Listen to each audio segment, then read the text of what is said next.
Hi hello welcome to post 360. నేను మీ మురళీరపల్లి. ప్రస్తుతం ఆంధ్రప్రదేశ్ వ్యాప్తంగా నెలకొన్న పరిస్థితుల దృష్ట్యా చాలామంది రాష్ట్రపతి పాలన వస్తుందేమో అంటూ ఉన్నారు. అసలు రాష్ట్రపతి పాలన రావడానికి గల పాయింట్స్ ఏముంటాయి? ఎటువంటి క్రైటీరియాలో, ఎటువంటి సిచ్యువేషన్స్లో రాష్ట్రపతి పాలన అనేది రావడానికి ఛాన్సెస్ ఉన్నాయి? ఇప్పుడు ఆంధ్రప్రదేశ్లో పరిస్థితులు దీనికి దగ్గరగా ఉన్నాయనేది వాస్తవ రూపంగా చెప్తూ ఉన్నారు. మనతో నాగార్జున రెడ్డి సార్ ఉన్నారు. సార్, ఎంతవరకు ఇది సాధ్యమంటారు? రాష్ట్రపతి పాలన వస్తే ఎలా ఉంటుంది? అవకాశాలు ఎంతవరకు ఉన్నాయి? ఏకంగా నువ్వు రాష్ట్రపతి పాలన దగ్గరికి వెళ్ళిపోవడానికి దారి తీసిన కారణాలు ఏంటి? నాకు తెలిసినంత మటుకు నీకు ఒకటే పాయింట్ కనపడింది అనుకుంటాను. లడ్డు ఒకటి అంటారా? లడ్డు ఒకటి, లేకపోతేనేమో అంబటి రాంబాబు అరెస్ట్ చేయడం ఒకటి, శాంతి భద్రత, ఈ తప్ప నీకు ఇంకేం పాయింట్లు అలాగే నాకు తెలీదు. హామీలు చాలా ఇచ్చారు, అవి కూడా నెరవేర్చలేకపోయారు కదా. మళ్ళీ ఎన్ని చూసుకుంటే అనిపిస్తుంది ప్రస్తుతానికి అయితే నేనంటే లడ్డు. రాష్ట్రపతి పాలన అనేటువంటిది నువ్వు నేను అడిగినంత మాత్రాన, బోర్డు మీద ఎక్స్ప్లెయిన్ చేసినంత మాత్రాన పెట్టరు. రాష్ట్రపతి పాలన కనుక పెట్టాలంటే దానికి సాలిడ్ ఎవిడెన్సెస్ ఉండాలి. అలాంటి పరిస్థితులు ఉన్నాయి అని చెప్పి మోడీ గారు, అమిత్ షా గారు భావించాలి, క్యాబినెట్లో పెట్టాలి, అప్రూవ్ చేయాలి. రాష్ట్రపతి గారు అప్పుడు రాష్ట్రపతి పాలన పెడతారు. కానీ అంత మాత్రాన ఏదో నువ్వు అన్నంత మాత్రాన రాష్ట్రపతి పాలన పెట్టరు. అన్నంత మాత్రం రాష్ట్రపతి పాలన పెట్టరు. నువ్వు బెలవడిగా నువ్వు ఇలా కలర్లు అడ్లు పట్టుకుని రోడ్డు మీద నిలబడి శాంతి భద్రతలు విఘాతం కల్పించేలా చేసినా ఉండదు అంటారు. అయితే మటుకు పెట్టాలా లేదా అనేది నువ్వెవడు పోయా చెప్పడానికి, నువ్వెవడు అడగడానికి? మరి అర్బన్ ఏంటంటే భారత రాజ్యాంగంలో ఉన్న ఆర్టికల్ 19 ప్రకారము నీ రైట్ ఆఫ్ ఎక్స్ప్రెషన్ ఉంది కాబట్టి నువ్వు చేయొచ్చు. ఓకే. ఆర్టికల్ 21 ప్రకారము right of freedom, right of privacy ఉంది కాబట్టి నువ్వు అడగచ్చు, తప్పలేదు. డెమోక్రటిక్ సెటప్లో కదా ఉన్నాం మనం. కానీ అంత అడ్డగోలుగా పెట్టరు, ఎట్లా పడితే అట్లా పెట్టరు. దానికి ఒక పెద్ద ప్రొసీజరు, సంగతి సమాచారం ఉంటుంది. అది కానీ నువ్వు ఏకంగా రాష్ట్రపతి పాలన దగ్గరికే వెళ్ళిపోయావు నువ్వు. ఓకే, సరే, నువ్వు నేను డిస్కస్ చేసుకుంటాము తర్వాత ఏంటి అనే సంగతి ప్రజలకు కూడా తెలియాలి కాబట్టి చెప్పుకుందాం మనం. కానీ అంత అడ్డగోలుగా పెట్టరు. కానీ అనవసరంగా నువ్వు ఇట్లాంటి టాపిక్స్ కనుక తీసుకొచ్చావు అనేసి అంటే దేశద్రోహి, అర్బన్ నక్సలైట్ అని నీ మీద ఏదో ఒకటి అవ్వండి, ప్రజలకు మంచి జరుగుతుంది కదా. సరే, నువ్వు ఏకంగా ఈ కర్రలు చూపిస్తున్నావు కాబట్టి నీకేదో పాయింట్ దొరికినట్టుంది, అడిగినట్టున్నావు. బట్ ఎనీహౌ, ఇప్పుడు రాష్ట్రపతి పాలన అనేటువంటిది ఎలా ఉంటుంది, ఎటువంటి పరిస్థితుల్లో పెట్టాలి అనేటువంటిది కూడా ప్రజలకు తెలియాలిగా. అంత అడ్డగోలుగా పెట్టరు. గతంలో పెట్టిన సందర్భాలు చాలా ఉన్నాయి. ఐ థింక్ నాకు తెలిసి ఉత్తరప్రదేశ్ రాష్ట్రంలోనే ఇప్పటి వరకు ఇంచుమించుగా 10-11 సార్లు ఉత్తరప్రదేశ్లోనే రాష్ట్రపతి పాలన పెట్టారు. 10-11 సార్లు? నేను కొన్ని లిస్టులు రాసుకున్నాను. వేరే రాష్ట్రాల్లో కూడా పెట్టారు. ఈ రాష్ట్రపతి పాలన ఎటువంటి సందర్భంలో పెట్టాలని అనేది భారత రాజ్యాంగంలో కూడా చెప్పారు. ఓకే. దీనికి ప్రామాణికమైనటువంటి ఒక పెద్ద జడ్జిమెంట్ ఏది అనేసి అంటే S R Bommai case. S R Bommai case. Okay. ఆయన పాపం పదవిలో నుంచి దించేసి రాష్ట్రపతి పాలన పెట్టారు. అప్పుడు సుప్రీంకోర్టు వాళ్ళు జడ్జిమెంట్ ఇచ్చారు. ఐ థింక్ 11 మంది జడ్జెసో 13 మంది జడ్జెసో 7 జడ్జెస్ అని అనుకుంటాను, కలిసి సంయుక్తంగా జడ్జిమెంట్. జనరల్ ఏంటంటే ఇట్లాంటి ఇంపార్టెంట్ కేసెస్లో 5 కానీ 7 కానీ 9 మంది కానీ ఉంటారు. మ్యాక్సిమం 13 మందితోటి ఒకదానికి కాన్స్టిట్యూట్ చేసి కూడా జడ్జిమెంట్ ఇచ్చారు. ఎస్ఆర్ బొమ్మాయి కేసు అనేటువంటిది ప్రామాణికం అనమాట. అలాంటి పరిస్థితులు కనుక అయితే అప్పుడు రాష్ట్రపతి పాలన పెడతారు. కానీ మరి ఉత్తరప్రదేశ్లోనూ వేరే చోట్ల కూడా పెట్టారు కదా, రకరకాల కారణాల మూలంగా రాష్ట్రపతి పాలన పెట్టారు. అవును సార్. ఇప్పుడు నువ్వు అడుగుతున్నావు కదా, ఆంధ్రప్రదేశ్లో పరిస్థితులు చూస్తే రాష్ట్రపతి పాలన ఎందుకు పెట్టకూడదు అనేటువంటిదే కదా నీ క్వశ్చన్. సార్, ఎందుకు పెట్టకూడదు? ఇప్పుడు నేను కొన్ని విషయాలు, మీరు లడ్డు ఒకటి అంటున్నారు కదా, నేను మీకు కొన్ని విషయాలు వరుసగా చెప్తా.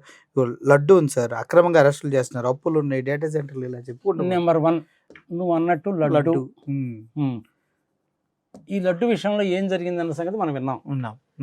100 మంది లేదంటే 100 కోట్ల మంది, 110 కోట్ల మంది మనుషుల యొక్క మనోభావాలని దెబ్బతీసే విధంగా స్టేట్మెంట్ ఇచ్చారు. దాన్ని నిజమని నమ్మించడం చేశారు. సుప్రీంకోర్టు వాళ్ళు ఆధ్వర్యంలో సిబిఐ వాళ్ళు ఎంక్వైరీ చేశారు, సిట్ వేశారు. వచ్చిన తర్వాత కూడా ఇంకా చేస్తున్నారు దాని గురించి. అవును. అంటే నీకు సుప్రీంకోర్టు అన్నా, సిట్ అన్నా, సిబిఐ అన్నా ఏది లెక్కలేదు. దేశం ఎట్టపోతే నాకెందుకు, నేను చెప్పింది సిట్టు వాళ్ళు చెప్పాలి, నేను చెప్పిందే కరెక్ట్.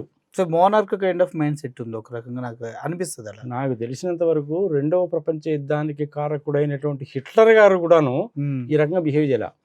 విచిత్రం ఏంటో తెలుసా నీకు? చెప్పండి. విచిత్రం ఏంటంటే 20వ తారీఖు ఏప్రిల్ నెల 1950వ సంవత్సరంలోనేమో చంద్రబాబు నాయుడు గారు పుట్టారు. ఓకే, అవును. ఇదే 20వ తారీఖు ఏప్రిల్ నెల ఐ థింక్ 1895లోనో 96లోనో హిట్లర్ గారు పుట్టారు. ఓకే, పుట్టిన రోజు మంత్ రెండు సేమ్. రెండింటికి మధ్య తేడా ఎంత ఉందా బాబు అంటే ఇంచుమించుగా 50 ఏళ్ళు తేడా ఉంది. 50 ఏళ్ళు ఉంది. ఈయన ఎప్పుడు చనిపోయాడు? 1945లో చనిపోయాడు. అవును, హిట్లర్. అవును. ఈయనేమో 1950లో పుట్టాడు. ఓకే ఓకే, చాలా దగ్గరగా ఉండేది. మంత్ డేటు టాలీ అయినాయి చూడు. అవును, ఆ వయసు కూడా టాలీ అయిపోతుంది. ఈయనేమో 1945లో చచ్చిపోయాడు, అవును. ఆయనేమో 1950లో పుట్టాడు. మరి ప్రతిరూపం ఏమో మనకైతే తెలియదు. ముఖ్యమంత్రి స్థాయిలో ఉన్నటువంటి మనం ఆ మాట అనకూడదు కూడా నిజంగా చెప్పాలంటే. ఇప్పుడు అనవసరంగా నాగార్జున రెడ్డి గారి బోర్డు మీద ఈ విధంగా చెప్పాడని చెప్పి నా మీద కేసు పెట్టి అరెస్ట్ చేసినా చేస్తాను. ఎందుకు చేస్తారు సార్? జస్ట్ మీరు డేట్లు చెప్పారు అంతే. ఎవడవా నువ్వు డేట్లు చెప్పడానికి? డేట్లు తెలిస్తే నీ ఇష్టం ఉన్నట్టు చెప్తావా ఏంది? అంతేనా? ఎవడివేనే ప్రతిదీ ప్రాబ్లం అయిపోతుంది. ప్రతి ప్రాబ్లం ఏం చేసినా కేసు పెడతారు. సో ఈ లడ్డు వ్యవహారంలో ఇంత జరిగిన తర్వాత కూడాను విధ్వంసానికి పాల్పడ్డారు. చెప్పిన అబద్ధాన్ని ఒప్పుకోకుండా మళ్ళీ ఈ విధంగా చేస్తున్నారు అంటే ఇది ఒక కారణం. అవును. ఇది ఎక్కడికి దారి తీసింది అంటే అరెస్టులకు దారి తీసింది. ఓకే, అవును. శాంతి భద్రతలకి విఘాతం కలిగించడానికి దారి తీసింది. కరెక్ట్. అక్రమంగా అరెస్టు చేయడానికి దారి తీసింది. అక్రమంగా అరెస్టు చేశారని నువ్వు నేను అనడానికి వీల్లేదు, అది కోర్టు చెప్పాలి. వాళ్ళ విజ్ఞతకు వదిలేద్దాం. ఇది కూడా ఒక కారణం. ఇదైతే ఓకే సార్. చాలా మంది చిన్న చిన్న పోస్టులు పెట్టినా కూడా చాలా మందిని అరెస్ట్ చేశారు 18-19 months కాలంలో. అంతే కదా. వాళ్ళ అల్టిమేట్ టార్గెట్ ఏంటంటే అంబటి రాంబాబు, భూమా నాగిరెడ్డి లేదా ఇంకొకళ్ళు, చివరిగా రోజా, ఈ మధ్యలో వంశీ, కొడాలి నాని, వాళ్ళని అరెస్ట్ కనుక చేస్తే భయభ్రాంతులుగా అయిపోతారు, ఇక ఎవడు మాట్లాడు ఓకే అనేటువంటిది వాళ్ళ ఉద్దేశం. భయభ్రాంతులు క్రియేట్ చేయాలి. ఆ భయభ్రాంతులు క్రియేట్ చేయాలంటే అరెస్టులు చేయాలి. ఈ అరెస్టులు చేయాలంటే తిరుపతి లడ్డుని అడ్డం పెట్టుకోవాలి. లింక్ అనమాట. మనం ఏదన్నా ల్యాండ్ కొనుక్కునేటప్పుడు ఏం చేస్తాం? లింక్ డాక్యుమెంట్ చదువుతాంగా. ఇది కూడా అదే బాబతి. ఇది రెండో కారణం. మరి అప్పులు కూడా శాంతి భద్రతలకు విఘాతము కలిగింది కాబట్టి ఇక మీదట ముందు రోజుల్లో కూడా ఇలాంటివి చాలా జరగడానికి అవకాశాలు ఉన్నాయి కాబట్టి కన్సిడరేషన్ అని కనుక భావిస్తే అప్పుడు రాష్ట్రపతి పాలన పెట్టచ్చు. ఓకే. మూడవది ఏంటి? అప్పులు. ఈ అప్పులు అనేటువంటిది మహాభయంకరమైంది. మంగళవారం అదే పనిగా 5,000 కోట్లు 9,000 చెప్పారు మీరు. ఎలక్షన్లకు ముందేమో 10 లక్షల కోట్లు, 12 లక్షల కోట్లు, 14 లక్షల కోట్లు అని చెప్పారు. అవును.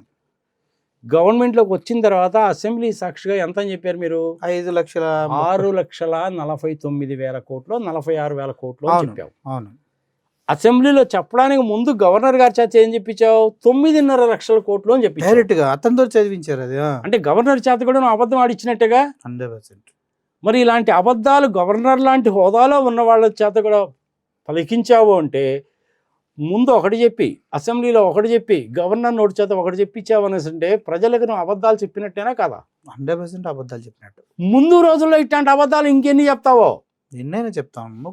అందుకని చెప్పి ప్రత్యేకించి గవర్నర్ గారి చేత కూడా అబద్ధాలు చెప్పించావు కాబట్టి నువ్వు ఆ పదవిలో ఉండడానికి అర్హుడు కాదు. గవర్నమెంట్ రద్దు చేయి. ఓకే, ఇది ఒక కారణం. ఓకే. 4వ కారణం ల్యాండ్ టైటిలింగ్ యాక్ట్. ఈ ల్యాండ్ టైటిలింగ్ యాక్ట్ గురించి ఎలక్షన్లకు ముందే ఏం చెప్పారు? పొలాల్లాగా వేసుకుంటాడు, ఫోటోలు ఆయన ఉన్నాయి పాస్ పుస్తకాల పైన, ఆయన బొమ్మలతో ఏంటి హద్దురాళ్ళు పాతాడు అని జగన్మోహన్ రెడ్డి మీద ల్యాండ్ టైటిలింగ్ యాక్ట్. ఆయన బొమ్మతోటి హద్దురాళ్ళు పాతాడా? ఏమో మరి నువ్వు సుబ్రహ్మణ్య శాస్త్రి చెప్పాక బాబు నేను కూడా చూశాను. అందులో బొమ్మలు గిమ్మలు ఏమి లేవు, పాస్ పుస్తకాల మీద ఉన్నటువంటి మాట వాస్తవమే, తప్పులేదు అందులో. ఇప్పుడు కరోనా టైంలో వ్యాక్సిన్ ఫ్రీ అని చెప్పి మోడీ గారు చెప్తే మోడీ గారు బొమ్మ పెట్టారుగా. ప్రోటోకాల్ అది పెడతారు నార్మల్. మరి అవును అవును సార్, అది అందులో తప్పే ఉంది, తప్పు లేదు అందులో, నాకు తెలిసిన వరకు తప్పు లేదు. సరే మీరు దాని గురించి పెద్ద ఇష్యూ చేశారు, తీసేయి, చిన్న ఇష్యూ అది. అసలు ఆ పుస్తకాలు చించేయడం ఏంటి? గవర్నమెంట్ ప్రాపర్టీస్ కదా. 1926వ సంవత్సరంలో మొట్టమొదటిసారిగా బ్రిటిష్ వాళ్ళు నాగపూర్ని సెంటర్ పాయింట్ కింద తీసుకొని సర్వే చేశారు బ్రిటిష్ వాళ్ళు. అవును. దీని మూలకంగా 75% కేసులన్నీ కూడాను ఈ ల్యాండ్ వివాదాలకే వస్తున్నాయనే ఉద్దేశంతో నీతి ఆయోగ్ వాళ్ళు రికమెండ్ చేస్తే మోడీ గారు రాష్ట్రాల్లో ఉండే వాళ్ళందరికీ కూడాను బాబు మీ రాష్ట్రంలో ల్యాండ్ సర్వే చేయండి అని ఆయన చెప్పాడు. అంతేగాని అది జగన్మోహన్ రెడ్డికి ఆయన వచ్చి చేసింది కాదు, అది కేంద్ర ప్రభుత్వ ఆదేశాల సంవత్సరాల తర్వాత జరిగింది. అది కూడా ఆ పని చేసిన దానికి జగన్మోహన్ రెడ్డి దేశంలో మొట్టమొదటిసారి మొదలు పెట్టాడు. అవును, అప్రిషియేషన్ కూడా వచ్చింది సార్ రీసెంట్ గా. అప్రిషియేషన్ కూడా వచ్చింది. అవును, 400 కోట్ల రూపాయలు అప్రిషియేషన్ ఫిగర్ కూడా ఇచ్చారు. అది ఎప్పుడు ఇచ్చారు? ఈ గవర్నమెంట్ వచ్చిన తర్వాత ఇచ్చారు. మరి వీళ్ళకి బుద్ధి జ్ఞానం ఉండదు. అది తప్పని ఎట్టంటావు? పుస్తకాలు చించేయడం ఏంది, ల్యాండ్ టైటిలింగ్ తప్పు అనడం ఏంది? ఇప్పుడు మళ్ళీ నువ్వు ఎందుకు చేస్తున్నావు? 6,600 గ్రామాల్లో పూర్తి అయిపోయింది. అవును, ఇంచుమించుగా 200 కోట్లు ఖర్చు పెట్టి విమానాలు, డ్రోన్లు, ఎక్విప్మెంట్, ఎంప్లాయీస్ ని కొని చేశారు. అవును, ఆ కార్యక్రమం జరుగుతూ ఉంది. దాన్ని పనికిమాలిన కార్యక్రమం అన్నటువంటి చంద్రబాబు నాయుడు గారు మళ్ళీ ఇప్పుడు ఎందుకు చేస్తున్నాడు అదే పని? మరి తప్పు కదా సార్, మరి ఆ లెక్కన మనం డిమాండ్ చేయొచ్చు కదా. అదే కదా డిమాండ్. అందుకనే ల్యాండ్ టైటిలింగ్ యాక్ట్, ఇది 4వ కారణం. 5వ కారణం ఫ్రీ శాండ్. ఎక్కడ ఇస్తున్నారు సార్? ఇస్తున్నారు ఇది ఫ్రీ శాండ్ ఇవ్వకపోవడం ఏంది? నేను మీ దగ్గర ₹1 తీసుకున్నానా ఏంటి? ట్రాన్స్పోర్టేషన్ ఛార్జెస్ అయ్యాది 4,000, లోడింగ్ అండ్ అన్లోడింగ్ ఛార్జెస్ అయ్యాయి. ఫ్రీగానే ఇచ్చా నేను, అంతే. మరి ట్రాన్స్పోర్ట్ మోటార్లో కట్టుకొని పో, కానీ వాళ్ళకి డబ్బులు కట్టు. ఏడుంది ఫ్రీ శాండ్? లేదు కదా. అదే కదా, మరి అబద్ధమేగా, 100% అబద్ధం. అది కూడా ఒక కారణమేగా, వన్ ఆఫ్ ద రీజన్స్ కదా అది. 6వది బెల్ట్ షాప్స్. ఇది దారుణం సార్. ఇదైతే 2 లక్షల బెల్ట్ షాపులు ఉన్నాయిగా. జగన్మోహన్ రెడ్డి టైంలో బెల్ట్ షాపులు ఉన్నాయి, లిక్కర్ స్కామ్ జరిగింది, 3,500 కోట్లు గందరగోళం అని అంతసేడి చేసావు, చివరికి ఏమీ లేదు, తుస్సుమని తేలిపోయింది కదా. మరి ఇప్పుడు మీరు చేస్తుంది ఏంది? గల్లీకి బెల్ట్ షాప్ ఉంది సార్, కొట్టుకి. ప్రజలకు కూడా తెలియాలి కాబట్టి చెప్తున్నా, తెలంగాణ వాళ్ళకను వీళ్ళకను ప్రపంచవ్యాప్తంగా. హైదరాబాద్లో కింగ్ ఫిషర్ బీరు 650 ml ₹190 అయ్యా. ఇదే నీకు ఆంధ్రప్రదేశ్లో ₹270. ఇప్పుడు చంద్రబాబు నాయుడు ఎంత డబ్బులు తీసుకుంటున్నాడు జనాల దగ్గర? Point number 1. ₹99 నేను చీపు లెక్కర్ ఇస్తానని చెప్పావుగా, అది అసలు ఆ చీపు లెక్కర్ అనేది ఏడ దొరకడం లేదు నీకు అసలు ఆంధ్రప్రదేశ్లో. మధ్య ప్రాణుల ప్రియులు కడుపు కొట్టావు జగన్ అన్నాడు కదా సార్. మరి ఇప్పుడు మాట్లాడరా? ఇది కూడా ఒక కారణమే. అంటే ఏంది, జనాలకు మందు దాపించు, ఆరోగ్యాలు నాశనం చెయ్యి, వాళ్ళు కార్పొరేట్ హాస్పిటల్లోకి వెళ్తారు, వాళ్ళు బాగుపడతారు, ప్రభుత్వ హాస్పిటల్స్ ను మూసేయి. ఇది ఇంకో పాయింటేగా, ఇంకో పాయింటేగా. ప్రజల ఆరోగ్యాన్ని దెబ్బతీసావు నువ్వు, కేవలము నీ డబ్బుల కోసమో, మీ వాళ్ళకి బెల్ట్ షాపుల ద్వారా ఆదాయం రావడం కోసం చేసిన పనేగా. అదే కదా, అంతే కదా. మళ్ళీ ఇందులో కల్తీ లిక్కర్ కూడా యాడ్ చేశారుగా. మరి చచ్చిపోతుంది, మళ్ళీ కల్తీ లిక్కర్ కూడా యాడ్ చేశారుగా. దగ్గర 5,600 కోట్లు అది కూడా. మరి ఇది కూడా ఒక కారణమేగా.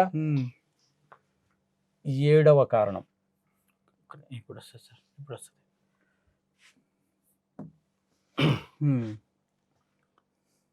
7వ కారణం ఎంప్లాయీస్కి ఇవ్వాల్సినటువంటి జీతభత్యాలు, డిఏలు కూడా నువ్వు ఇంతవరకు ఇవ్వలేదుగా. ఫస్ట్ పిఎస్సీ వేయలేదుగా. ప్రామిస్ చేశారు అంతేగా. మరి pay service commission, pay scale commission ఇది కూడా వేయలేదుగా. అంతేగా. మరి 17 మెడికల్ కాలేజెస్ ని ప్రైవేటైజ్ చేస్తానన్నావుగా. ఇదేంటి స్కీము? ప్రతి జిల్లాలో కూడాను ఒక మెడికల్ కాలేజీ ఉండాలి అనేటువంటిది కేంద్ర ప్రభుత్వం యొక్క నిర్ణయం. అవును. దాన్ని దృష్టిలో పెట్టుకొని జగన్మోహన్ రెడ్డి గారు ఏం చేశారంటే 13 జిల్లాలని 26 జిల్లాలు చేస్తే 20 మెడికల్ కాలేజ్ వస్తాయి కదా. ఆల్రెడీ ఏడో మన దగ్గర అందులో ఆ, కేంద్ర ప్రభుత్వం వాటా కూడా ఉంటది. ఆ, ఓకే ఎక్విప్మెంట్ అది కొనడానికి సంవత్సరం కొంత డబ్బులు వాళ్ళు కూడా ఇస్తారు. ఓకే అది ఓకే. అదే మనం బడ్జెట్ లో డిస్కస్ చేసుకున్నాం కదా, అవును హెల్త్ కి ఎడ్యుకేషన్ కి ఎంత అని, అవును అందులో అనమాట అది. ఓకే. ఇది ఎక్సలెంట్ ప్రోగ్రామ్. అది ఆ, అది తీసుకెళ్లి ప్రైవేట్ వాళ్ళకి ఇవ్వడమేంది ఎలా ఇస్తారు సార్ అంత? అంటే అది తప్పేం కాదంటాడు మళ్ళీ అలా ఎలా? అంటే వాళ్ళు అలాగే అంటారయ్యా. ఉమ్, అది తప్ప కాదా అన్నటువంటిది మోడీ గారు డిసైడ్ చేస్తాడు. నీకు నాకు ఎందుకు, ఓకే. నువ్వు నేను డిసైడ్ చేయకూడదు. నువ్వు నేను కనుక డిసైడ్ చేసావంటే దేశద్రోహిని కేసులు పెడతారు నీ మీద. ఎందుకు లేదు సార్, దేశద్రోహం కాదు సార్ నేను. ఆ, ఏదో చిన్న చిన్న వీడియోలు చేసుకుంటున్నా. ఇది 8వ కారణం. ఓకే. 9వ కారణం టోల్ గేట్స్. పల్లెటూళ్ళకి వెళ్ళే రోడ్ల మీద కూడా టోల్ గేట్స్ పెడతారట. ఎందుకంట మా పైన అంత ప్రేమ? డబ్బులు. అంటే మా డబ్బులు. టోల్ గేట్ అనేటువంటిది సే ఫర్ ఎగ్జాంపుల్ నువ్వు దాచేపల్లి వాసివేగా, ఇప్పుడు దాచేపల్లి దగ్గర నుంచి నువ్వు దగ్గరలో ఉండేటువంటి కేసానపల్లి మీద కారంపూడి దాకా పోవాలనుకో, అది రోడ్లో 30 కిలోమీటర్లు ఉంటుంది. అవును. దాన్ని టోల్ గేట్ ఇచ్చావనుకో, నువ్వు చచ్చిన డబ్బులు కట్టి పోవాలిగా. మరి నాకు వెళ్ళాలి కదా. టోల్ గేట్లు ఎవరికి ఇవ్వాలి? ఎవరికి ఇవ్వాలి? రోడ్డు ఎవడో కూడా ఇవ్వాలి. రోడ్డు వేయాలంటే వాడికి డబ్బులు కావాలి. హైవేలు ఎలాగ ఉన్నాయో సేమ్ అదే పాలసీ. ఈ చంద్రబాబు నాయుడు గారు అంటున్నాడు కాబట్టి ఆ రోడ్డు వేయడానికి నీకు ఒక 30 కోట్లు అయిందనుకో, ఓకే, 3 కోట్లు వాళ్ళకి సంబంధించిన వాడు ఎవడో పెట్టుకుంటాడు. ఆ మిగిలిన 27 కోట్లు బ్యాంకులో డబ్బులు తీసుకుంటాడు. వాడేమో బ్యాంకుకి లోన్ కట్టడు. ఓకే, అది మళ్ళీ బ్యాడ్ డెట్.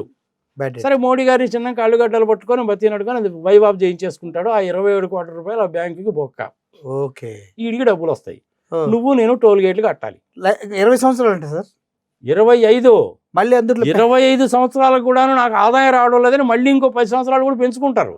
ఆదాయం వచ్చినా కూడా మధ్యలో మేము ప్యాచ్ వర్క్లు చేసాం, పాట్ హోల్స్ క్లియర్ చేసాం, అక్కడ పడింది ఇక్కడ పడింది, మళ్ళీ దానిపైన ఇంకా బిల్స్ వేసుకుంటా పోయి సంవత్సరం అలాగే ఉంటుందంట. నీ బిల్స్ అంటే గుర్తుకొచ్చింది. 10 పవర్ బిల్స్.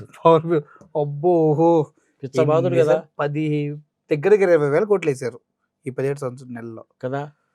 మరి ఎలక్షన్లకు ముందు ఏం చెప్పాడు? రూపాయి కూడా పెంచను, వాడుకోండి అన్నాడుగా. అవునుగా. మరి ఏంటిది? మరి ఎన్ని తీసుకెళ్ళాలి కదా సార్ పాయింట్స్, 4 బిల్స్? ఎవడు భయాన్ని అడగడానికి 135 సీట్లు ఉన్నాయి మాకు. ఏంది నువ్వు మాట్లాడేది? దేశ ద్రోహి. ఏం మాట్లాడుతున్నావు నువ్వు? మీరు 135 ఉంటే ఏమన్నా వచ్చలే అనండి. 135 ఉంటే ప్రజల్ని ఏ విధంగా దోచుకోవచ్చు అంటారు. అయితే మీరు మాకు మాత్రం అడగొద్దు. ఎట్లా సార్? పవర్ బిల్లు పాపం చచ్చిపోతున్నారు. 200 వచ్చే దగ్గర 700 వస్తుందంట. అవునా? 11 డేటా సెంటర్. ఇది ఇంకా దారుణంగా క్రెడిట్ డైరెక్ట్ కొట్టేశారు ఇది. Data centre. ఆ డేటా సెంటర్ ఎవరిది? అదానిది. పెట్టింది అదాని గారిది. అగ్రిమెంట్ జరిగింది 2023లో. అవును. వాళ్ళు బిల్డింగ్ కట్టారు. వాళ్ళు దాన్ని గూగుల్ వాళ్ళకి అద్దెకిచ్చుకుంటున్నారు. అంతే అంతే, simple thing. Google data centre నేను తెచ్చా అంటే ఆయన తెచ్చాడా? ట్యాగ్ ఉండేలా చెప్పుకుంటున్నారు వీళ్ళు. అది ఎంత నేను చెప్తానయా, నువ్వెవడు అడగడానికి? అంటే సీ త్రూ కేబుల్స్ కూడా జగన్మోహన్ రెడ్డి గారే అప్రూవల్ ఇచ్చారట కదా. శుభ్రంగా జియోలే ఉన్నాయి కదా దానికి. మరి నువ్వు నేను చూశాంగా. అంటే జియో నెంబర్ అయితే నాకు గుర్తులేదు కానీ జియోలు ప్రజలకు తెలియదు అనేసి ఇంకా వాళ్ళు ఇష్టం చెప్తారా? ఇప్పుడు నువ్వు జియోలు అంటున్నావు కాబట్టి మళ్ళీ ఇది కూడా పాయింట్ అయిపోతుంది. ఇది డేటా సెంటర్. ఇది ఓకే, ఇది కూడా పచ్చాబద్ధమేగా. పచ్చాబద్ధం, మౌలబద్ధం కదా అది కదా. అవునా? ఇప్పుడు నువ్వు జియోలు అంటున్నావు కదా, అది కూడా యాడ్ చేద్దాం. గీతము వాళ్ళకి గవర్నమెంట్ భూమి 50 ఎకరాలు ఇచ్చేయాలి అనే ఉద్దేశంతో జియో తీసుకొచ్చారు. 55 ఎకరాలు అనుకుంటా దాచిపెట్టేశారు. ఎవరి సొమ్ము సార్ అది? ఎవరి సొమ్ము ఎవరికి ఇస్తారు ఫ్రీగా? నా ఇష్టం వచ్చిన వాళ్ళకి ఇచ్చుకుంటాను. 5,000 కోట్లు అంటే సార్ జగన్మోహన్ రెడ్డి 5,000 కోట్లు అంటే ఇది. మరి 5,000 కోట్లు అంటే ఏంటిది? 5,000 కోట్లు గీతంకి ఫ్రీగా ఒక జీవోలో ఇచ్చేస్తే జనాలు చూస్తే ఊరుకోవాలా? నువ్వు నువ్వు ఆశ్చర్యపోతున్నావు. ఇంకా పెద్ద ఆశ్చర్యం నీకు ఒకటి ఉంది తెలుసా? 13 ఇది జరిపే ఎట్లా జరిపేయాల్సి వస్తుంది. చంద్రబాబు నాయుడు గారు బాధపడతారేమో. 13వది కోర్టు జడ్జిమెంట్స్. వీటిని ఎలా కంట్రోల్ చేస్తారు సార్? అవుతుందా? కోర్టు జడ్జిమెంట్స్ ని కూడాను దాచేశారు. అలా దాయొచ్చా? ఊరుకుంటారా? రాజ్యాంగబద్ధమే నాది.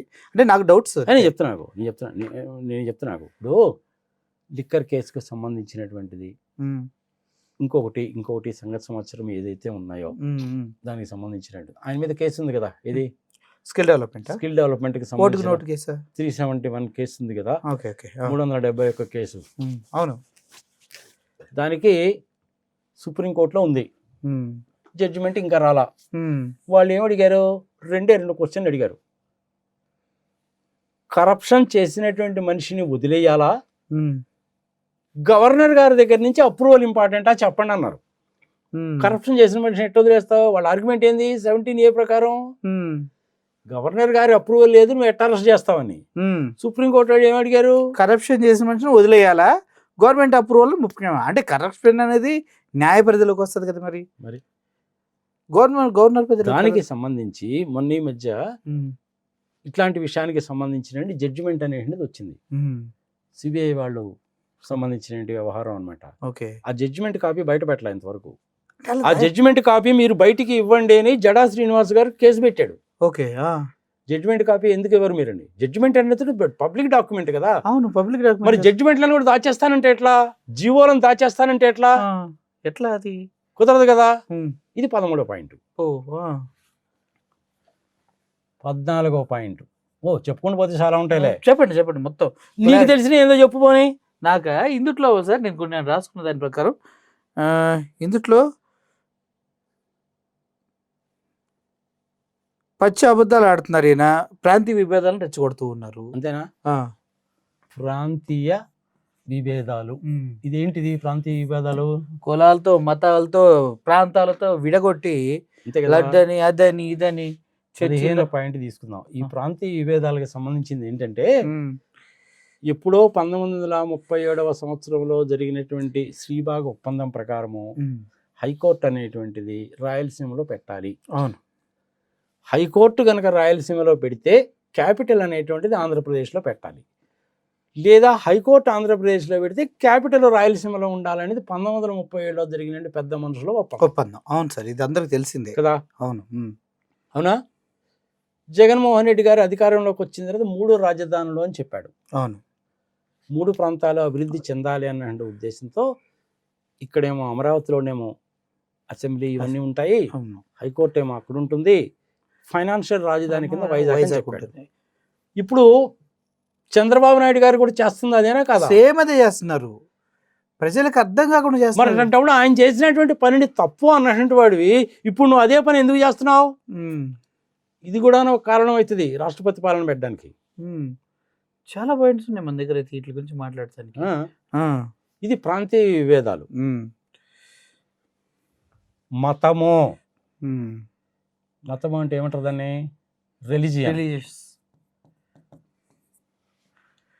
మరి జగన్మోహన్ రెడ్డి గారు క్రిస్టియను, అందుకని గుళ్ళను కోలగొట్టేస్తున్నాడు.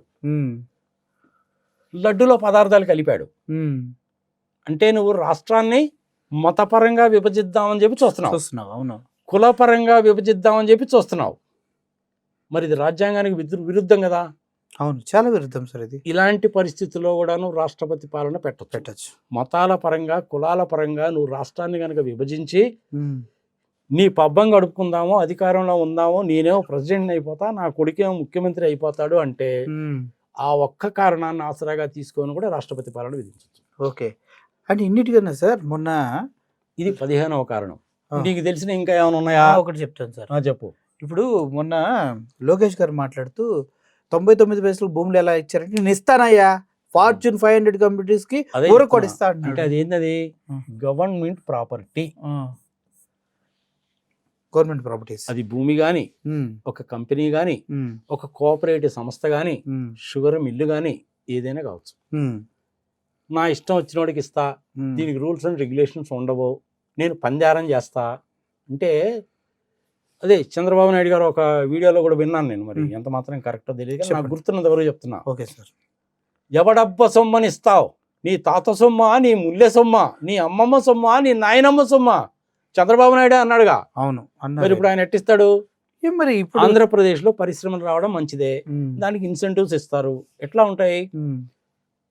పవర్ టారిఫ్ అనేటువంటిది యూనిట్కి 10 రూపాయలు ఉందండి, నా రాష్ట్రంలో నువ్వు పెట్టుకో, 10 సంవత్సరాల పాటు నీకు 9 రూపాయలే ఛార్జ్ చేస్తా. మంచిదే. గవర్నమెంట్ రేట్ అనేటువంటిది, మార్కెట్ రేట్ అనేటువంటిది ఎప్పుడు తేడాగా ఉంటాయండి. మార్కెట్ రేట్ అనేది ఎకరం 10 లక్షలు ఉంది. అవును. ప్రైవేట్ వాళ్ళ దగ్గర నుంచి నేను కొనుక్కుంటా, 10 అవును. లక్షలకే కొనుక్కుంటా, నేను కొంటా, అవును. నీకు నేను 7 లక్షలకి ఇస్తా. ఓకే. నువ్వు దాంట్లో ఏదైనా పెట్టు, మామూలుగా ఉద్యోగాలు కానీ ఏమన్నా చెయ్యి, అంతే. మంచి. అంతే కదా. ఆ. ఇదే గవర్నమెంట్ ల్యాండ్ ఉంది. ఉమ్. ఈ గవర్నమెంట్ ల్యాండ్ అనేటువంటిది గవర్నమెంట్ రేట్ 5 లక్షలకు ఉంది. ఉమ్. నేను నీకు 3 లక్షలకే ఇస్తా. నేను కట్టాల్సినటువంటి 18% జిఎస్టీ ఏదైతే ఉందో ఉమ్. అందులో 9% మోడీ గారికి, 9% నాకు వస్తుందండి. ఉమ్. ఈ 9% అనేటువంటిది 5 సంవత్సరాల పాటు నువ్వు కట్టాల్సిన పని లేదు. ఉమ్. ఓకే. ఓకే, నువ్వు 5 కోట్ల రూపాయలు ఇన్కమ్ ట్యాక్స్ కట్టాలి. ఉమ్. 2.5 కోట్ల ఇన్కమ్ ట్యాక్స్ నేను కడతా, మిగిలిన 2.5 కోట్లు నువ్వు కట్టుకో. ఉమ్. ఇలాగా పరిశ్రమల కోసం అని చెప్పి ఇన్సెంటివ్స్ ఇవ్వచ్చు, కానీ ఉమ్. 99 పైసలకు ఎకరం ఇస్తా, ఉమ్. 2 ఎకరాలు ఇస్తా, నా ఇష్టం వచ్చినంత ఇస్తా, నువ్వేముండని అడగడానికంటే నీ బాబుగోడి సొమ్మ, ఎవరు నీ తాత సొమ్మ, నీ బాబుగోడి సొమ్మ, నీ ముత్తాత సొమ్మ, అది గవర్నమెంట్ ల్యాండ్, అది నువ్వెవడ అట్టివ్వడానికి ఉమ్. తప్పు కదా అది. ఓకే, తప్పు సార్. సాలిడ్ రీజన్ అది, చేయకూడదు అట్లా. చాలా పెద్ద పరిశ్రమలు రావాల్సిందే. 974 కిలోమీటర్ల తీర ప్రాంతం ఉండడం అనేటువంటిది ఆంధ్రప్రదేశ్ ప్రజల అదృష్టం. అవును. సారవంతమైన భూమి ఉంది, తెలివిగల జాతి, ఉమ్. మినరల్ రిసోర్సెస్ ఉన్నాయి, ఆయిల్ అండ్ గ్యాస్ ఉంది, లైమ్ స్టోన్ ఉంది, ఐరన్ ఓర్ ఉంది. ఉమ్. ఏం కావాలి, భగవంతుడు అన్ని ఇచ్చాడుగా. మరి దాన్ని ప్రజల బెనిఫిట్ కోసము దుర్వినియోగం చేయకుండా సద్వినియోగం చేస్తే రాష్ట్రం బాగుపడుతుంది. మీరు దుర్వినియోగం సద్వినియోగం అంటున్నారు. ఇంకో పాయింట్ ఏంటి సార్ ప్లీజ్? 17 చెప్పు. ఇప్పుడు అమరావతి భూములు ఆ, వాటిపైన కూడా మనం మాట్లాడొచ్చు కదా, ఎందుకంటే సెల్ఫ్ ఫైనాన్స్డ్ అన్నారు. ఇప్పుడు 40,000 కోట్లు పెట్టారు. ఫస్ట్ టైం 37,000 ఎకరాలు సార్ అన్నారు. 34 ప్లస్ 20 గవర్నమెంట్ ల్యాండ్ మొత్తం 54 అయింది. మళ్ళీ ఇంకో 40 అంటున్నారు. ఇప్పుడు ఇలా 1,00,000 ఎకరాలు పెంచుకుంటూ పోతే ఇప్పటి వరకు ఒక్క రైతుకు న్యాయం చేయలేదు కదా. మళ్ళీ నువ్వు ఎన్నిసార్లు చెప్పంటావు నన్ను? Sorry, అరే నువ్వు మాట్లాడగా స్వామి, దేశద్రోహిని కేసు పెడతారు నీ మీద అంటుంటే.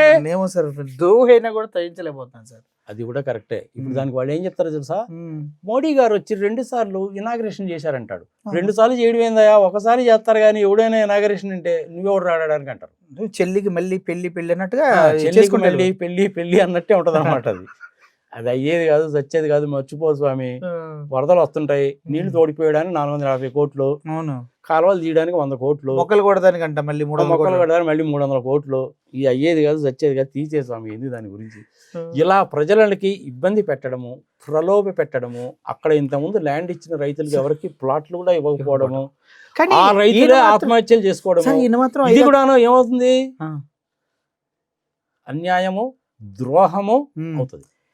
ఈయన మాత్రం 5 ఎకరాలు ఎక్కడి నుంచి వచ్చినాయి సార్ ఇల్లు కట్టుకోవడానికి? ఏ రైతుల దగ్గర నుంచి కొన్నారు ఈయన? చంద్రబాబు నాయుడు గారు. నువ్వు అడగకూడదు స్వామి అట్లాంటి అన్ని అంటే ఈయనకి ఉండాలి కదా సార్.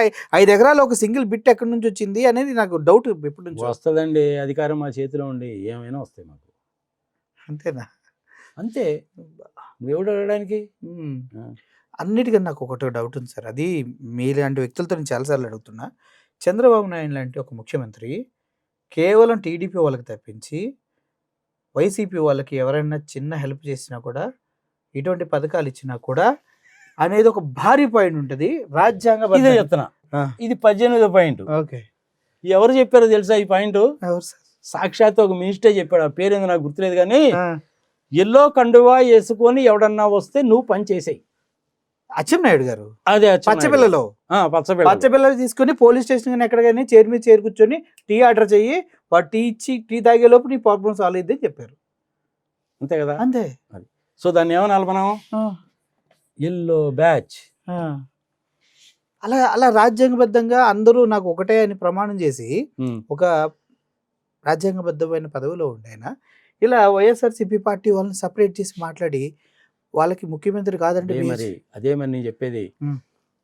పార్టీ పరంగా, ప్రాంతీయ పరంగా నువ్వు జనాలని విడగొట్టి విచ్ఛిన్నం చేసి కలహాలు సృష్టించి పబ్బం గడుపుకోవాలని చూస్తున్నావు. అసలు ఈ కారణం చాలు రాష్ట్రపతి పాలన పెట్టడానికి. మరి నేను అడిగింది మీరు కింద కోపడ్డారు, నీ ఇష్టం వచ్చినట్టు అవ్వదని చెప్పారు. మీరు పాయింట్లు ఇన్ని ఎక్స్ప్లెయిన్ చేశారే, కళ్ళ ముందు 18 పాయింట్లు ఉన్నాయి. ఇందుట్లో మళ్ళీ ప్రాంతీయ విభేదాలు కాకుండా ఎవరిని నమ్మకపోవటాలు ఇట్లాంటి చాలా ఉన్నాయి. ట్రస్ట్ వర్త్ కాదు ఆయన అనే ఫీలింగ్ కూడా ఉంది. ఎందుకంటే పథకాలు సూపర్ 6 ఎవరికి ఇవ్వలేదు కదా, ఆడబిడ్డ లేదు, నిరుద్యోగ వృత్తి లేదు, ఇవన్నీ మళ్ళీ మొదటికి వస్తాయి కదా. ఆరోగ్యశ్రీని తీసేశారు. అయితే ఏంటంటావు అంటే ఇవన్నీ మళ్ళీ రాష్ట్రపతి పాలనకి మొత్తం సరిపోవంటారా? ఇన్ని ఆధారాలు తీసుకెళ్ళినా కూడా ఎటువంటి ఉపయోగం ఉండదా? అంటే నువ్వు అడగంగానే రాష్ట్రపతి పాలన పెడతారేంది? ఒకసారి ఆలోచన సార్. 16 ఎంపీ సీట్లు ఉన్నాయి నాకు. నేను గనక ఏది చెప్తే మోడీ గారు అది చేయాల్సిందే. ఇప్పుడు 16 ఎంపీ లేకపోతే ఆ 16 ఎంపీ సీట్లు నేను విత్డ్రా చేసుకుంటే మోడీ గారు జాగ్రత్త, మీ ప్రభుత్వం కూలిపోద్ది.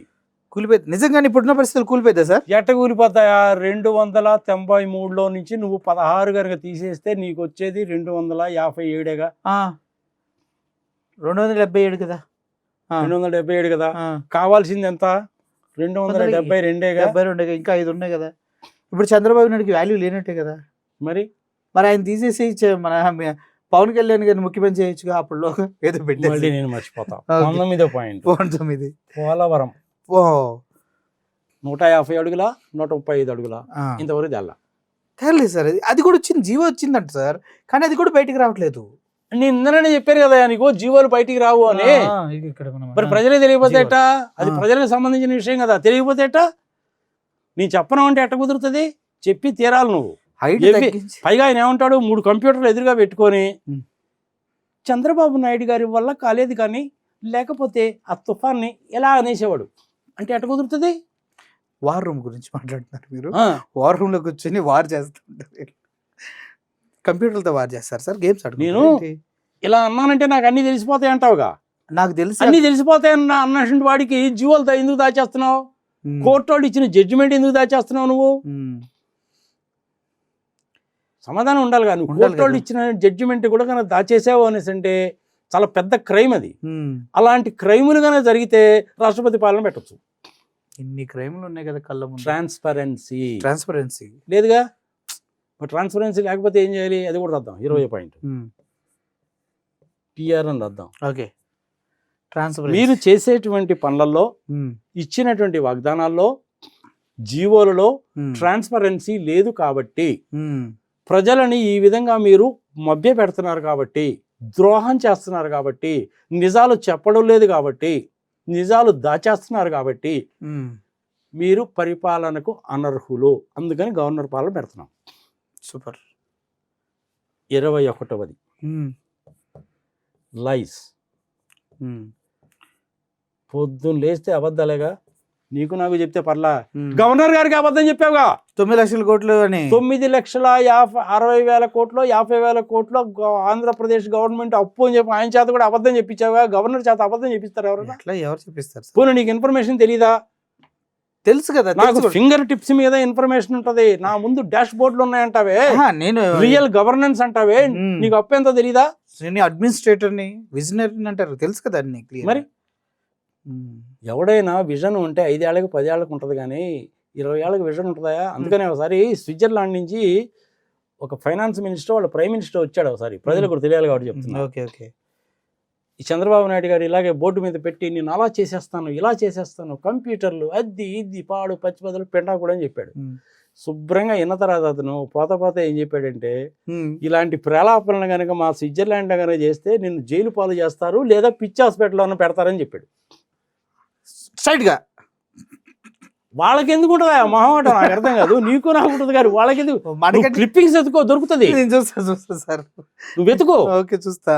మరి అట్లాంటి అబద్ధాలు చెప్తే ఎట్టా? మరి తప్పేగా. నువ్వు మన దగ్గర చెప్తే చెప్పావు, వాడు దుప్పదా. వాడు ఫారినర్ దగ్గర కూడా ఆ విధంగా చెప్తే వాడు దేశం అంతా పోయి చేయలా. 22వ కారణం కూడా చెప్తాను. చెప్పండి. నీకు మూకి అని ఒక జపాన్ దేశస్తుడు ఉన్నాడు. ఓకే. అమరావతి ప్లాన్ చేసినప్పుడు ఇతను పిలిచారు. ఇతను ప్రపంచవ్యాప్తంగా పట్టణాలని డిజైన్ చేసినటువంటి ఆర్కిటెక్ట్. టోక్యోలో ఉంటాడు అతను. అతన్ని పిలిచారు. అతను శుభ్రంగా ప్లాన్ గిని తయారు చేయడానికి సిద్ధపడ్డాడు. చేస్తున్నటువంటి దాంట్లోనే మన నారాయణ గారు లండన్ వెళ్ళి వేరే వాళ్ళని తీసుకొచ్చి వీడిని పంపించేశారు బయటికి. అతను ఏం చేశాడో తెలుసా? నేను బీహార్ గవర్నమెంట్తో వర్క్ చేశా. ఆంధ్రప్రదేశ్లో ఉన్నంత దరిద్రపు కరప్షన్ వ్యవహారము, దరిద్ర వ్యవహారము ఎక్కడా చూడలేదు అని చెప్పాడు. చెప్పడం కాదు, ప్రపంచవ్యాప్తంగా ఒక మ్యాగజైన్ ఉంటుంది. ఈ సైన్స్ టెక్నాలజీ లా మీద మ్యాగజైన్లు ఉంటాయి కదా మనకు ఉన్నట్టు. ఇండియా టుడే, బిజినెస్ ఇండియా ఉన్నట్టు వాళ్ళకి ఒక మ్యాగజైన్ ఉంది. వరల్డ్ ఆర్కిటెక్ట్స్ మ్యాగజైన్ ఉంది. అందులో 3 పేజీలు రాశాడు. 3 పేజీలా? వెతుక్కో, నువ్వు దొరుకుద్ది. అతను ఇంకా టోక్యో సిటీలోనే ఉన్నాడు, ఇప్పటికి బతికే ఉన్నాడు. మరి 1,00,000 కోట్ల జాబు ఎంత పెద్ద ఇది లాస్ట్ 14 నుంచి 19 మధ్యలో జరిగింది సార్ ఇది ఆ, కదా. అది అవును. పెద్ద ఇష్యూ అయింది అప్పుడు. పెద్ద ఇష్యూ అయింది. పెద్ద అంటే issue ఇప్పుడు అయింది. నువ్వు అడిగావు కాబట్టి గుర్తొచ్చింది కాబట్టి చెప్తున్నా, లేకపోతే నాకు కూడా గుర్తురాదు. మరి ఇప్పుడు ఎన్ని పాయింట్లు వచ్చినాయి? 22 వచ్చినాయి. ఇంకోటి ఉంది, ఏంది? 20 కోట్ల సరే నువ్వు మాట అన్నా, నేను ఎందుకు రాయకూడదు చెప్పు. 20 లక్షల జాబులు ఎవరికి ఇచ్చారు? కరెక్టేనా? నేను మర్చిపోయా. 20 లక్షల జాబులు, 20 లక్షల కోట్ల పెట్టుబడి. ఇండియా టుడేకి సంబంధించిన అతను కూడా ఇంటర్వ్యూ చేశాడు మన ఈ మధ్య. నేను కూడా ఇంటర్వ్యూ చేశాను. నీకెందుకు సడన్ గుర్తుకొచ్చింది. విచిత్రమైన విషయం ఏందో తెలుసునా? 23 lakh crore జాబ్స్ అని చెప్పాడు. 23 lakh crores పెట్టుబడులు, 23 lakh crores జాబులు. 23 lakh crore జాబులు కాదు, 23 lakh crores జాబ్స్. అదే సార్, భూమి మీద 8. అరే నీకు ఎట్ట కుదురుతుందా? అసలు మొత్తం ప్రపంచ జనాభా 800 కోట్లు అయితే అదే ఆ లెక్కను క్యాలిక్యులేట్ చేస్తే ఒక్కొక్క మనిషికి 20,000 ఉద్యోగాలు వస్తాయి. అవును, ఒక్కొక్కడు 20,000 ఉద్యోగాలు చేయాలట. మరి ఏదో పాపం 75 సంవత్సరాలే చిక్కు తప్పింది వదిలేసి ఏదో పొరపాటున అన్నాడు. 20,000 ఉద్యోగాలు అని ముందు చెప్పాడు. అవును, ఇప్పుడు ఇది తర్వాత మళ్ళీ ప్లస్ అన్నాడు. అవును, ప్లస్ అన్న తర్వాత 22 చెప్పాడు. ఏమైంది నీకు అప్పుడు? అది 20 ప్లస్ 22 అంటే 42 లక్షలు కావట్లా? అవును, పెద్దోళ్ళే పాపం 75 ఏళ్ళు వచ్చినాయి. ఆయన ప్రెసిడెంట్ అయిపోవాలని, ఆయన కొడుకుని ముఖ్యమంత్రి చేసుకోవాలని తాపత్రయపడుతున్నాడు. బుచ్చయ్య చౌదరి గారు లాంటి వాళ్ళని కూడా తీసి వెనక బెంచ్లో మా పవన్ అయిపోవాలి. వాళ్ళ కొడుకు ముఖ్యమంత్రి అయితే మా పవన్ కళ్యాణ్ ఏమైపోవాలి? ఎవరు? ఆయన కొడుకు ముఖ్యమంత్రి అయితే. మీ పవన్ కళ్యాణ్ చెప్పాడు కదా, 15 సంవత్సరాల వరకు గవర్నమెంట్ ఉంటామో చంద్రబాబు నాయుడు ముఖ్యమంత్రిగా ఉంటారని మీ పవన్ కళ్యాణ్ చెప్పాడుగా. ఓకే, మొన్న కూడా లోకేష్ గారు కూడా అదే చెప్పారు. ఒకే ఒక విజనరీ నాయకుడు మనకి చంద్రబాబు నాయుడు ఉన్నారు. అంటే నీకు దీన్ని రౌండ్ ఫిగర్ 20 చేద్దామని కోరుకుందా? ఉంది సార్ నాకు. చెప్పు. ముఖ్యంగా 24 2 డజన్లు. ఇప్పుడు ఆరోగ్యశ్రీ ఇటువంటి హెల్త్ రిలేటెడ్వి అవి ఆపేశారు. ఒకటి పిపిపి మోడల్ గురించి ఏంది? ఓహో, పిపిపి ఒకటి ఉంది కదా, ప్రైవేట్ పబ్లిక్ పార్ట్నర్షిప్. దానికి ఆయన ఏం చేశాడు తెలుసా? 45 years ఇండస్ట్రీ కదా, ఇంకొక పి యాడ్ చేసి పి పి పి పి అన్నాడు. ఈ పిపిపి మోడల్ అనేటువంటిది 25 సంవత్సరాల నుంచి దేశంలో ఉంది. ఆ పిపిపి మోడల్ సిద్ధాంతం ప్రకారమే వాజ్పేయి గారు నేషనల్ హైవేస్ తీసుకొచ్చాడు. మంచి ప్రోగ్రామే. ఆ రోజుల్లో గవర్నమెంట్ దగ్గర డబ్బులు లేవు. యాక్చువల్గా దేశంలో ఉన్నటువంటి ఆ నేషనల్ హైవేస్ అన్నింటినీ ఆ రకంగా కానీ తీర్చిదిద్దాలంటే ఇంచుమించుగా 68,000 కోట్ల రూపాయలు అయ్యేటట్టుంది ఆ రోజుల్లో.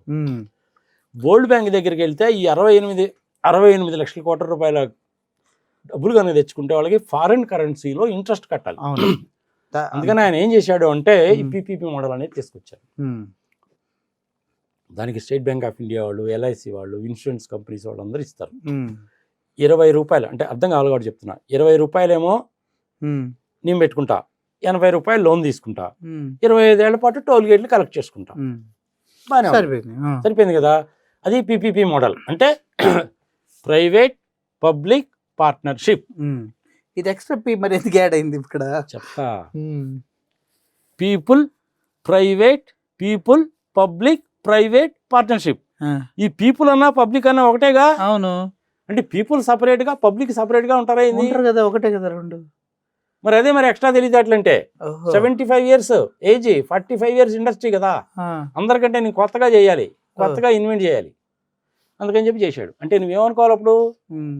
చంద్రబాబు నాయుడు గారి దృష్టిలో పబ్లిక్ అన్నా పీపుల్ అన్నా ఒకటి కాదు, రెండు వేరే వేరు.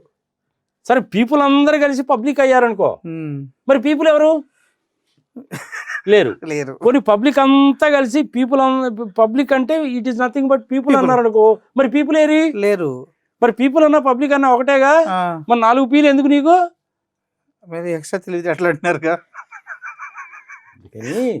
అదే ఆయన విజన్. నేనేమంటానంటే దీనికి ఇంకొక పీ కూడా యాడ్ చేసుకో.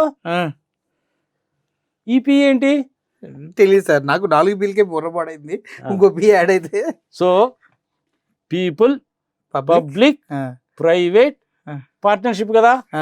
దీనికి ఇంకో పీ ఏంటంటే పనికి మాలిన పీపుల్ ప్రైవేట్ పబ్లిక్ పార్ట్నర్షిప్.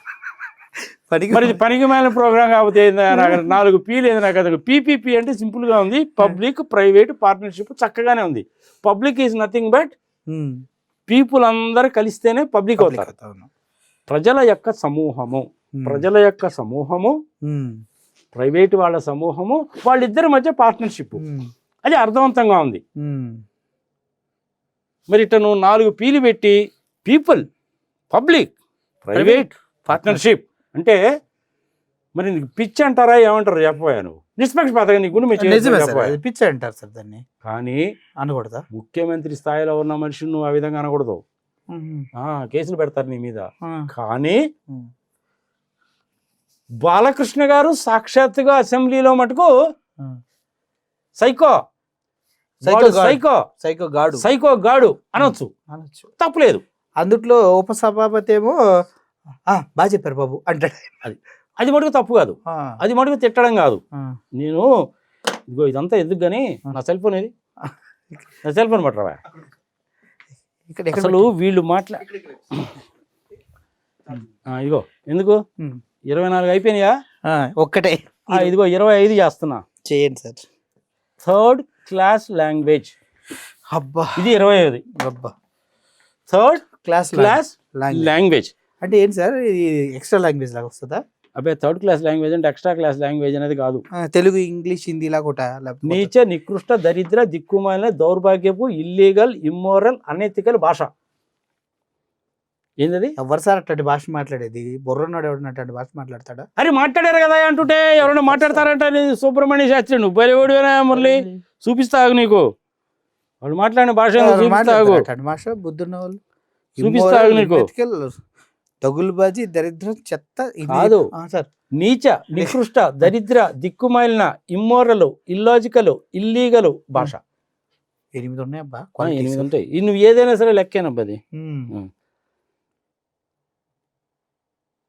ఇప్పుడు నేను నీకు అది కూడా చూపిస్తా చూడు. ఏమి భాష మాట్లాడాడు అనేది ఒక్క సెకండ్ టైం నువ్వు మరి తొందరపడబాక. నేను పడిన అసలు నాకు అది వినడానికి నాకు లోపల తిప్పేస్తుంది ఇలా, మీరు ఇన్ని క్వాలిటీస్ చెప్పిన తర్వాత. అది నేను ప్రత్యేకంగా రికార్డ్ చేసి పెట్టుకున్నా. అప్పుడప్పుడు వింటారా ఏంటి? ఎవరు? మరి రాత్రిపూట 2ంటికే కానీ నిద్రపోయేది.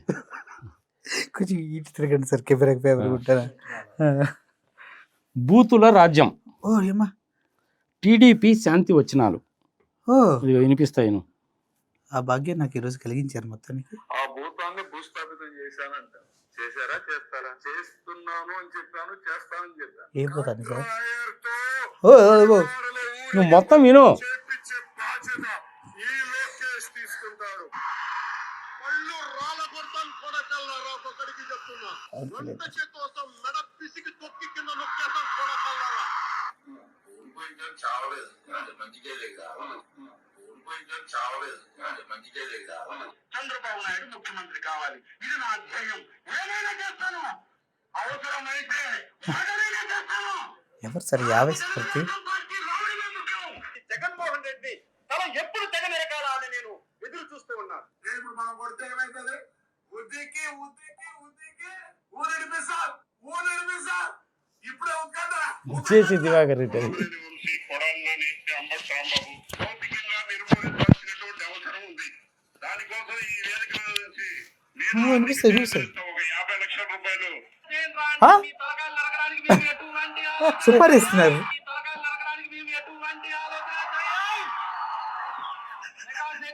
జిల్లాలో ఎటువంటి ఎలిమినేట్ చేయాలనేటువంటిది చాలా మాక్సిమం ప్రయత్నం చేస్తాం. మన అంటే భౌతికంగా మిమ్మల్ని ఎలిమినేట్ చేయాలనే పరిస్థితి రంగాయల విషయంలో సక్సెస్ అయినాడు, నా విషయంలో ఫెయిల్ అయినాడు. భూస్థాపితం చేశానంట. మీరు అన్నది చాలా తక్కువేమో. 8 చెప్పారు. ఎంతటితోటి అయిపోవాలా. ఇంకోటి కూడా వినిపిస్తా విను సార్. చెవులో రక్తం వచ్చి చచ్చిపోతే ఎవరు సార్ రెస్పాన్సిబుల్? ఎవరు? మరి అంత అద్భుతంగా ఒక్కసారి అన్ని తట్టుకోలేకపోతున్నాను సార్. నువ్వు ఆవేశపడబాక. నువ్వు సగమే ఉన్నావు. నువ్వు ఇంకొకటి కూడా వినిపిస్తాయి. ఈరోజు నాకు అదృష్టం ఒక రేంజ్ లో పట్టింది సార్ వల్ల. సరేండి. अरे भाई खुद की ही गाड़ी की ग्लास क्यों फोड़ रहे हो? ये ग्लास फोड़ के फिर से ఇదంతా ఎడిటైజ్మెంట్ లేదు. होगा इस ग्लास रिपेयरिंग के కానీ అచ్చెన్నాయుడు గతంలో ప్రతిపక్షంలో ఉన్నప్పుడు ఏకంగా అందరి సభా సాక్షిగా ఆయన పోలీసులను ఉద్దేశించి మంచిగా ఈ రోజు ఏ పోలీసులను వాళ్ళు వాడుకొని ఇబ్బంది పెద్ద మాట అన్నాడు. ఏ పోలీసులను అండగా పెట్టారు. పట్టాభిరామేమో ఒక మాట అంటే, ఈ బాచుల అర్జునుడు అనే ఈ వ్యక్తి అయితే మధ్యంత దారుణంగా పిల్లల పట్ల కూడా గౌరవం లేదు. అంటే వీళ్ళు మనసులోనేనా నిజంగా అన్నమే తింటున్నారా ఈ మాదిరిగా మాటలు ఇక్కడ ఉన్నాడు చూడు, ఎల్లో షర్ట్ వేసుకొని మాట్లాడుతున్నారు. బోర్షడికే. కఠిన మాటలు మనం వింటున్నప్పుడు కానీ వీళ్ళు నాకు కూడా 2-3 సార్లు తారసపడ్డాడు పడ్డారా? ఈ బోర్షడికే గారు. అనాల్సి ఏ బస్సు నీకేట్రా అనాల్సి. మంచి పదం అన్నాడు కదా మనం అంటే ఎట్లా? మంచి పదం అంటున్నాడు కదా, తప్పే వాళ్ళకి సంస్కారం లేకుండా వాళ్ళు అన్నారు కదా, మనం కూడా అంటే ఏం బాగుంటుంది. సూపర్ సార్, మంచిగా చెప్పారు. పదాలకు అర్థం కావడం లేదా మనకు. ఇది చరిత్ర ఎప్పుడు కూడా కాలం అన్నిటికీ సమాధానం చెప్తుంది. సమయం బాగాలేనప్పుడు ఓపికగా వెయిట్ చేస్తారు. ముఖ్యమంత్రి స్థాయిలో చంద్రబాబు నాయుడు గారు ప్రస్తుతం ఉన్నారు. అప్పుడు ప్రతిపక్షంలో ఉన్న టీడీపీ అధినేత చంద్రబాబు నాయుడు గారు ఏ రకంగా మాట్లాడారు ఇంకా అదే సంగతి. ఇంత దారుణంగానైతే నేను ఇంకోటి ఏదో చూపించారు సార్. ఇంకోటి కాదు, ఇంకొకటి కూడా ఉంది. జగన్మోహన్ రెడ్డి నీ పుట్టుకే అనుమానం. తప్పుడు పుట్టుక. తప్పుడు పుట్టుక అంటే ఏంది ఆయన ఉద్దేశం సార్?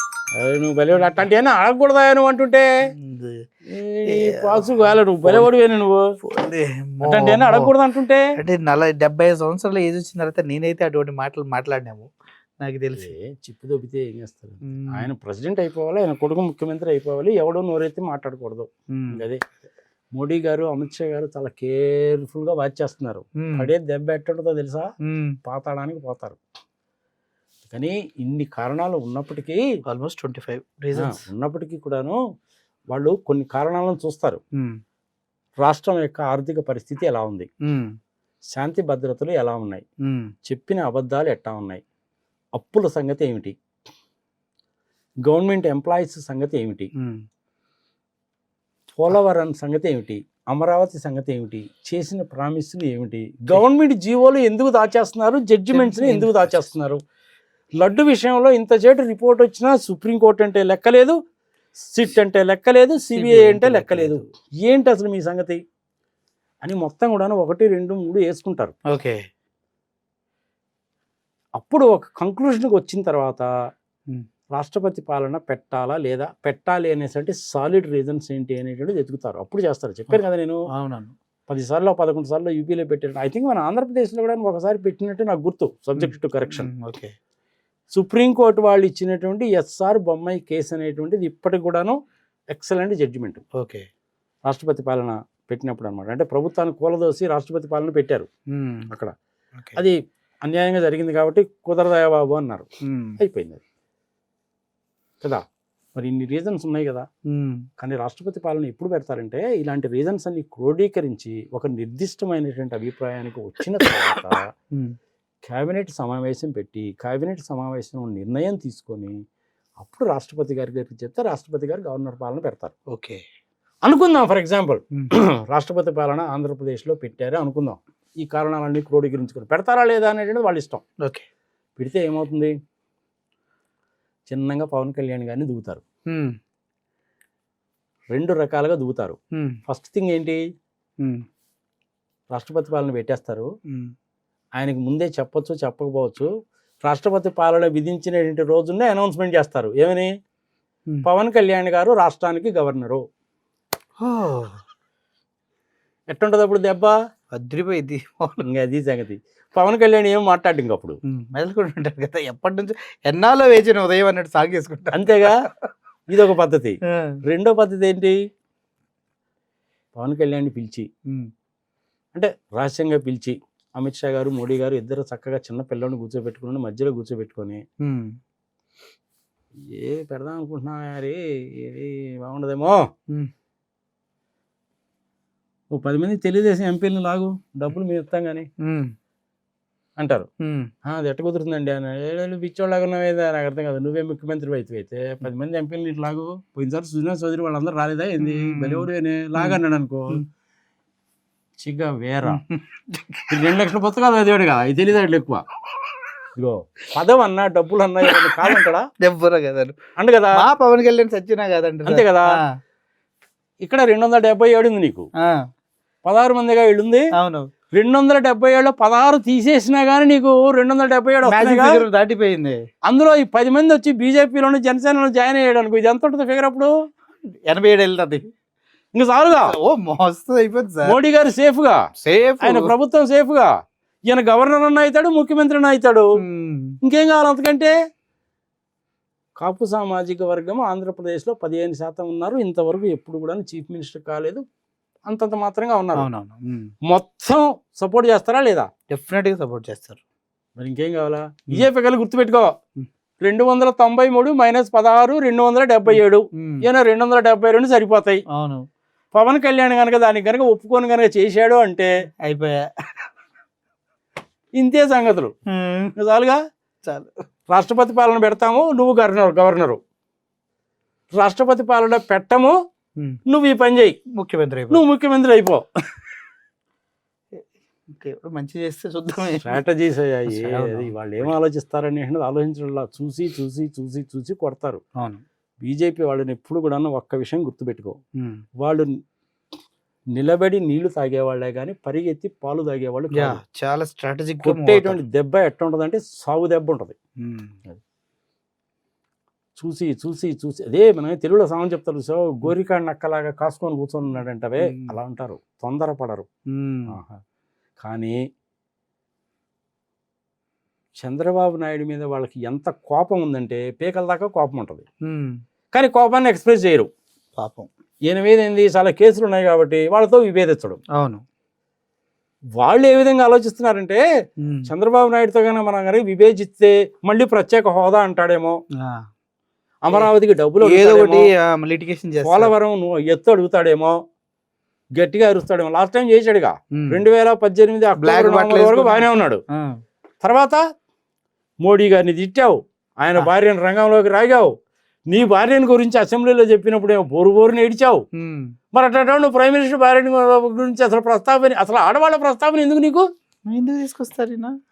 మా ఇష్టం అండి, మేము ఏదైనా చేస్తాం అంతే. అడగడానికి నువ్వెవడు? దేశ ద్రోహి, అర్బన్ నక్సలైట్. ఎవడురా నువ్వు అడగడానికి? అంతే సార్, కరెక్టే మనం చెప్పింది. అడిగే హక్కు లేదు. కానీ ఇన్ని రీజన్స్ ఉంటాయి.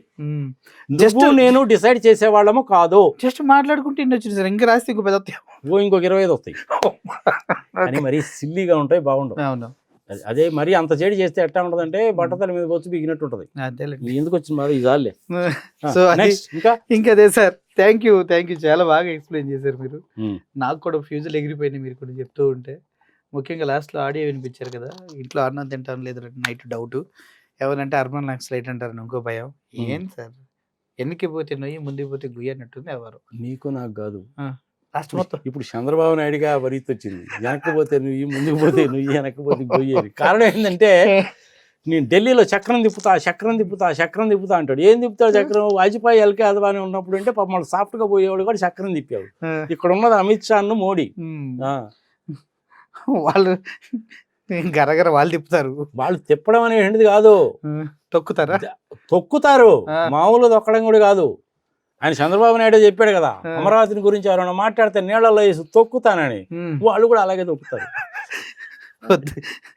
ఒకటే ఫిగర్ గుర్తుపెట్టుకో, 293 మైనస్ 16 277. మోడీ గారి గవర్నమెంట్ సేఫ్. 5 సీట్లు 5 ఎంపీలతో సేఫ్. ఒకవేళ ఈ 16 మందిలో 10 మంది రాకపోయినప్పటికీ వేరే పార్టీల వాళ్ళని కానీ కలుపుకున్నా కానీ ఆయన గవర్నమెంట్ సేఫే. అవును. ఈయన బయటికి పోయినా కానీ మోడీ గారి గవర్నమెంట్ సేఫే. ఇది ఒక క్యాలిక్యులేషన్. రెండోది మూడోది నేను ఆల్రెడీ చెప్పా, మళ్ళీ చెప్పలేను. ప్రజలకు అయితే క్లారిటీ వచ్చిందిగా, క్లారిటీ వచ్చింది నాకు. అదే సంగతి. సో అర్థమైంది కదా, చూద్దాం, మంచి జరగాలని కోరుకుందాం. ఒకవేళ అటు ఇటు ఏమన్నా అయితే మాత్రం ఈ పాయింట్లు గుర్తుపెట్టుకోండి. నెక్స్ట్ ఎలక్షన్ వరకు ఈ పాయింట్స్ యూట్యూబ్లో అలాగే ఉంటాయి. Thank you for watching this video sir. Thank you so much. నేను అసలు బాబు నాకు తెలిసింది చెప్పా, నువ్వు అడిగావు కాబట్టి. అవును, నేను రాష్ట్రపతి పాలన రావడము రాకపోవడం నీ చేతిలో, నా చేతిలో ఏముంటది? ఉండదు. మోడీ గారి చేతిలో, అమిత్ షా చేతిలో ఉంది. వాళ్ళు డెసిషన్ అనేటువంటిది ఆంధ్రప్రదేశ్ ప్రజల యొక్క మనోభావాలను దృష్టిలో పెట్టుకొని, శాంతి భద్రతలను దృష్టిలో పెట్టుకొని, తిరుపతి లడ్డు విషయాన్ని దృష్టిలో పెట్టుకొని, అప్పుల విషయాన్ని దృష్టిలో పెట్టుకొని, లిక్కర్ మాఫియాని దృష్టిలో పెట్టుకొని, శాండ్ మాఫియాని దృష్టిలో పెట్టుకొని ఒక నిర్ణయం కనుక తీసుకుంటే ఆంధ్రప్రదేశ్ బాగుపడుతుంది. ఆంధ్రప్రదేశ్కి ఏం తక్కువయా? అన్ని 3,95,00,000 ఎకరాల భూమి, సారవంతమైన భూమి, 974 కిలోమీటర్ల తీర ప్రాంతం, పల్నాడు లాంటి ఏరియాస్లో బ్రహ్మాండమైన lime stone, iron Oru, oil and gas, పచ్చటి పొలాలు, కొబ్బరి తోటలు, చేపల పరిశ్రమ, రొయ్యల పరిశ్రమ, బొచ్చినంత మంది సాఫ్ట్వేర్ ఇంజనీర్స్ విదేశాల్లో ఉండి డబ్బులు ఉన్నటువంటి వాళ్ళు, ఏం కావాలి ఇంకెంతకంటే? ఇన్ని అవకాశాలు ఆ భగవంతుడు ఇస్తే ఒకడో రెండో దరిద్రం ఉండాలగల మూలకంగా దిక్కుమాలను అయిపోతున్నారు పాపం ఆంధ్రప్రదేశ్ ప్రజలు. ఇది చాలా బాధాకరం. బాధించదగ్గ విషయం. చాలా బాధాకరం. మరి ఆలోచించండి, డెఫినెట్గా ఆంధ్రప్రదేశ్లో ప్రజలను కూడా కోరుకుంటున్నాను, ఒకసారి ఆలోచించండి. అంతే కదా. తిరుపతి లడ్డు విషయాన్ని గురించి మర్చిపోయా, భగవంతుడు చూసుకుంటాడు, నీకు నాకు ఎందుకు? అంతే, కరెక్టే సార్ అది.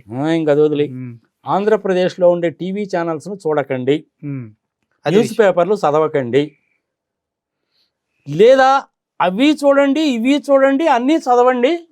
మీరు ఒక నిర్ణయానికి రండి. ప్రజలు చాలా విఘ్నులు, గుర్తుపెట్టుకో. ప్రజలు తెలివి తక్కువ అనుకున్నామంటే నీ అంత తెలివి తక్కువ, నీ అంత వెధవా ఇంకోడు ఉండడు. ఓకే, అర్థమైంది. అది సంగతి. సో నమస్తే. Thank you. ఇది నా అభిప్రాయం మాత్రమే. డెఫినెట్గా